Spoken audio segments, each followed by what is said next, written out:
அனைவருக்கும் எனது அன்பான வணக்கம்.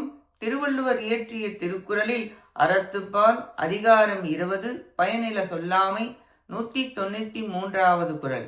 நயன் இலன் என்பது சொல்லும் பயன் இல பாரித்துரைக்கும் உரை. ஒருவன் பயனில்லாத சொற்களை விரித்து கூறினால் அச்சொற்கள் அவன் நீதி இல்லாதவன் என்பதை அறிவிக்கும்.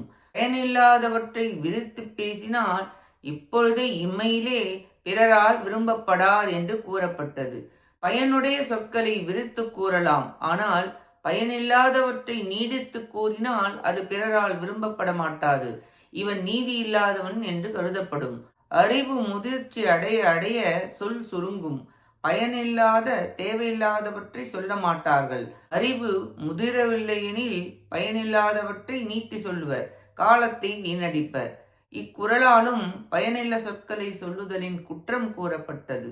நன்றி, வணக்கம்.